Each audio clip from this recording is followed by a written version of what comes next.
রাওয়ালপিন্ডিতে ইতিহাস করল বাংলাদেশ। পাকিস্তানকে প্রথমবার টেস্টে সিরিজে হারালো টিম টাইগার্স। 2 ম্যাচের সিরিজ জিতল 2-0-তে। পাকিস্তানের মাটিতে এমন সাফল্যও প্রথম। দ্বিতীয় এবং শেষ টেস্টের শেষ দিনে পাকিস্তানকে 185 রানের টার্গেটে 6 উইকেটে হারিয়েছে নাজমুল শান্তর দল।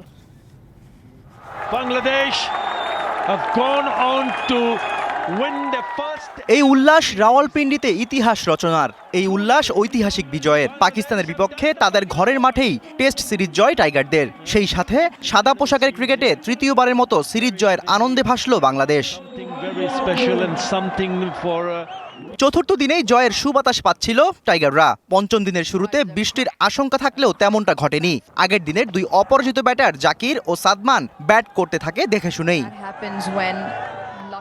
তবে ইনিংসকে বড় করতে পারেননি জাকির। মীর হামজার ডেলিভারিতে 40 রানে ফিরেছেন বোল্ড হয়ে। কিছুক্ষণ বাদে প্যাভিলিয়নের পথ ধরেন সাদমান। 24 রানে তাকে আউট করেন খুররাম শেহজাদ।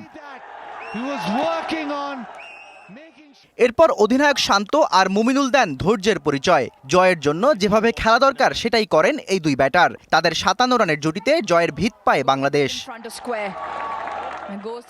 দলকে জয়ের দ্বারপ্রান্তেই নিয়ে যাচ্ছিলেন শান্ত মুমিনুল জুটি। তবে ক্রিজে সেট হয়েও ভুল করে বসেন টাইগার ক্যাপ্টেন। 38 রানে হয়েছেন আঘা সালমানের শিকার। সেট হয়ে উইকেট বিলিয়ে দিয়ে এসেছেন মুমিনুলও। আবরারের বলে ডাউন দ্য উইকেটে খেলতে গিয়ে ক্যাচ দেন সাইম আইয়ুবের হাতে। তবে এরপর আর কোনো ভুল করেনি বাংলাদেশ। 6 উইকেট হাতে রেখে সাকিবকে নিয়ে অনায়াসেই বাকি পথটা পাড়ি দেন মুশফিকুর রহিম।